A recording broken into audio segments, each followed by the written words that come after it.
on Android because iOS is killing me right now with so many bugs recently. Oh, It's really bad. Really bad. I like Android. I mean, then again, I'm usually a misfit when it comes to some of the software and tech stuff. So I just prefer. I've always been an Pen and Android paper? guy. Okay. Well, that too.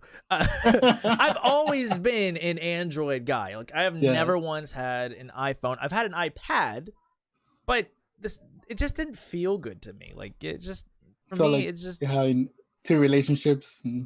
yeah. I mean, I will admit the camera quality, at least the front camera quality on the iPhones, is spectacular. It's beautiful, but the actual megapixels on the Android, on the back camera, the real camera, is better. You got higher megapixels on the Samsung. It's way better. The one argument that I do find convincing though for Apple is the ecosystem. You know, having everything integrated into one little snapshot like device. So I found that really interesting. That's what I mean. The reason why I went back into iPhone was because of the ease of use when I was working at a dental office. So everybody had an iPhone, so everybody had groups on iMessages, and that's how we communicated, and everything was quick. If you didn't have an iPhone, you weren't put into these groups because it wasn't iMessage. It was the worst sense of not belonging to, you know. And I was one of the top managers, and they were like, "Oh well, you know, because you don't have an iPhone, so we don't want to add you here because you're going to be the green bubble on the chat that everybody hates." And I was just annoying, so I got an iPhone because of that. But then I stayed with it because it is easier. The iMessage feature, I think that is just a lot easier. Well, let's build upon that, I guess, issue. You said you felt left out. Do you think that there is a materialistic aspect with focusing on Android versus Apple? I don't think it's a materialistic aspect. I think it's the fact that Apple work-wise has done a better job at like integrating itself into work environments and manager environments, things like that. So when it comes to that aspect, iPhone is easier, you know. Okay. FaceTime, you know, people usually say, "Hey, just video call and FaceTime me real quick. I'll check out what you're trying to tell me or something."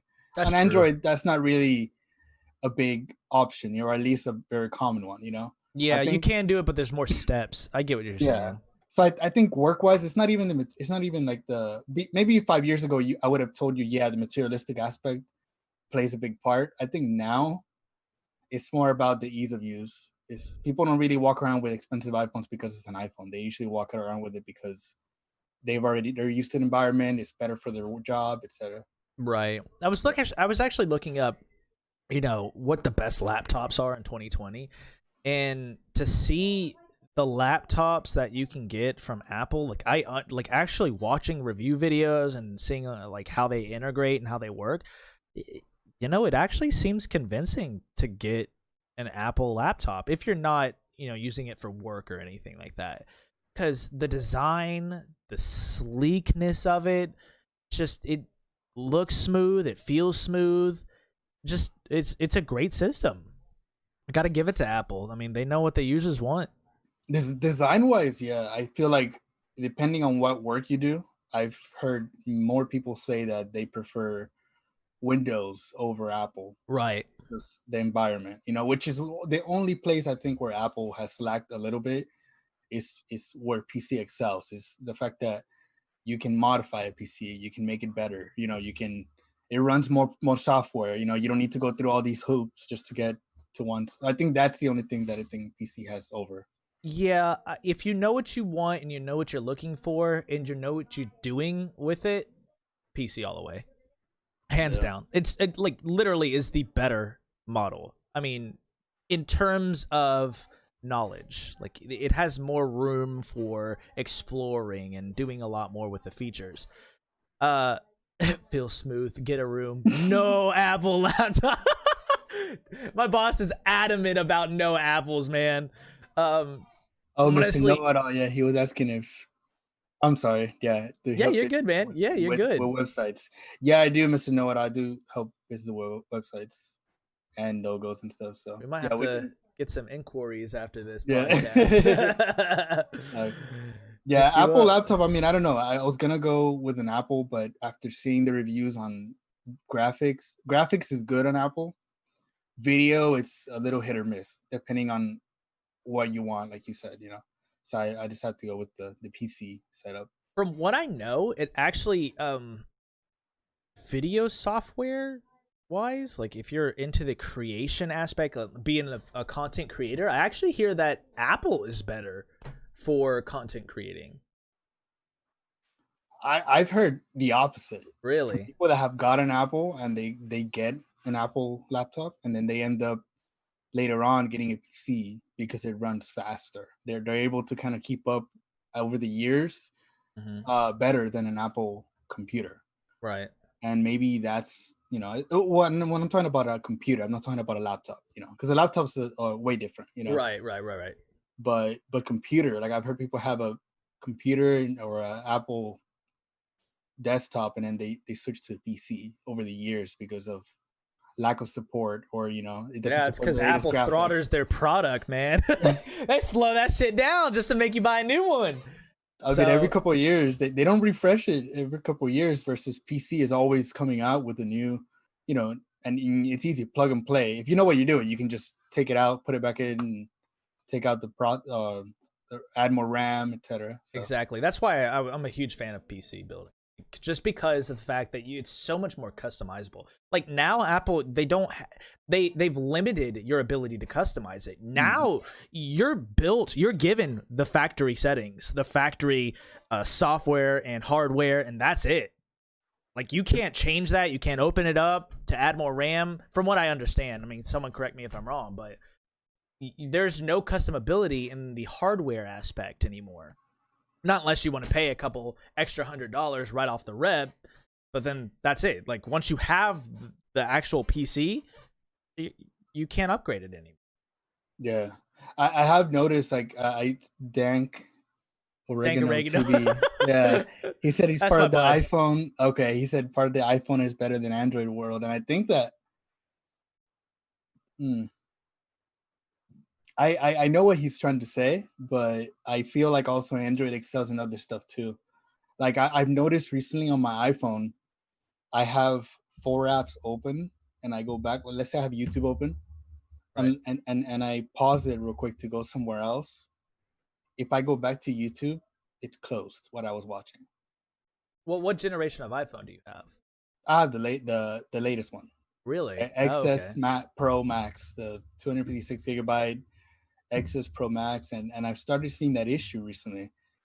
And I looked it up and said, well, Apple's trying to limit the amount of apps running in the background, so it saves on like power and everything. And I'm like, well, what if I want to have YouTube open in the background? Like, unless Right. I'm playing something, it literally refreshes. I can be playing something, have to go back to YouTube, closed. Versus on an Android, I mean, I remember having an Android. You could have a YouTube, you could have your camera roll open, your Instagram open, your browser open. You can have all these things open, and still be able to send a message and go back to it, and it's still there. You know, I Right. think like multitasking, it's getting a little better with Android, and iPhone's kind of lagging behind in certain aspects. I don't know. That's just my experience. If somebody knows a way to fix it, let me know. But Like I recently, said, it's all those throttle updates, man. They're trying to get you to buy the next upcoming product that's coming out. yep, yep. And this is the latest one. Like I said, I'm surprised it's doing that, but I don't Yeah. know. It's Let's just see. Dell said he's sending you a DM on Instagram. What's up, OP? How you doing, man? Austin uses his Mac for music production and his PC for gaming and everything else. Yeah, that's what I hear. I hear PCs, or not PCs, but for creative endeavors, the Mac is actually where it's at. Just from what I hear. If you're doing anything scholarly, like trying to run reports or data where it takes a massive amount of RAM, because all that has to be stored in the working memory of the computer. If you need stuff like that, then PC is the way to go. That's why a lot of school programs utilize PCs, because one, they're cheaper, they're more affordable. Two, you can get way more power out of it. Like the customability is just beautiful. Just love it. I mean, and also with a Mac, if it breaks, you probably have to buy a new one. You might have to, or to send it off and then get a replacement. Like, I don't know. I feel like with a PC, if it breaks, they'll try to fix it. You'll get your money's worth, especially in the hands of students. It's like, I don't know. Yeah, no, for sure. I mean, again, it just depends on what you want, right? It depends on whether or not you want gaming. For instance, if you want a game, do not buy a Mac at all. Like, that is the worst decision you could ever do. Do not buy a Mac specifically for gaming. Like, that is stupid. You're wasting your money. If you want to game, you got to get a PC. You have to. Yeah. There's no way around it. If you're gaming on a Mac, I don't know what you're doing. You're not really a gamer. My boy Gabe said it first, right? I'm just saying the facts. Like, oh, this nerd plays me. Yeah. Let me see. Hold on. Dangarigano says, my coworker's iGPU went out and he had to get his whole ass motherboard replaced. If I had to replace a motherboard myself on my PC, it would only cost me $100. OP said, yeah, I'm still rocking a 7 Plus and I'm able to open apps. I'm able to leave apps open, sorry. All this nerd talk is making me dizzy. Honestly, I don't really care about phones. It's all about ease of use when it comes to mobile. That's fair. Yeah. I mean, I might switch in the next year. I might go to Android and just continue, like, just switch off of it and just, I don't know. I've never had a loyalty to a specific brand. I was Android for years just because I didn't want to buy an iPhone because they were too expensive. Right. Well, now it's gotten to the point to where Android is actually more expensive. Yeah. I mean, the next iPhone's like $400. That's it. I think the one they launched recently this summer. Yeah, I was surprised that the phone that I got was actually $100 more expensive than the iPhone, like the newest edition of iPhone. I'm like, maybe I should switch. Maybe I don't have this loyalty to Android anymore. Like, let me tell you, you switch, and half of the people you message are gonna be so happy when they see that blue bubble. They're gonna the first message you're gonna get back is, "You get an iPhone?" Yeah, honestly, they're gonna think that something is wrong with me if I ever switch over to. Nikki's been trying to convince me for years to switch over to Apple, and I won't do it, man. Duh. Not breaking. Apple's gotta have some really convincing features for me to switch over. Right now, I'm just not convinced. I don't know what that would take. If someone was like, "Hey, Dylan, what would Apple need to do to have you come over?" I'm like, I don't freaking know. I mean, like, I don't know. You got to sell me on it. So, let's see. OP said, I have a gaming laptop I got for schoolwork, but I actually ended up using it to game, and it runs super smoothly to what I've noticed. LOL. The laptops, I've never actually played around with PC laptops to see how they run, actually dedicated gaming laptops to see how they run games. I had an Asus ROG back in the day. Great laptop. But that thing, I mean, to get a laptop that runs smoothly without overheating, it will cost you, and they are usually bulky. They're extremely bulky. I remember this laptop had a huge back, just this big, and the power brick was ridiculous, but it run great. Like, the screen was 4K, everything was amazing. Yeah. But then I came over and got an Acer laptop, a Dell laptop for work, but it's supposed to be like for okay gaming. And I got it. It was a thin one, very small, compact, looked like a Mac, overheated. Like, it couldn't run everything I could run on the bigger laptop. So I think laptops, if you're gonna go all in, you gotta go all in. You can't just get a gaming laptop that they sell at Walmart. You have to get like the Alienware or something that's extremely expensive. Yeah, sometimes people are sold on the RGBs and the lights, and they're just like, "Oh man, this thing's got lights. Like, it must be good." I like pretty lights. Yeah, yeah. Don't fall for the lights. No, you can put the lights on yourself or do something. Don't fall for lights, guys. It doesn't overheat at all, but yes, it's massive. The fans are super loud. But overheating has never been an issue. No, it wasn't cheap. I agree with Yeah. go all in. Yeah. Yeah. What do you think about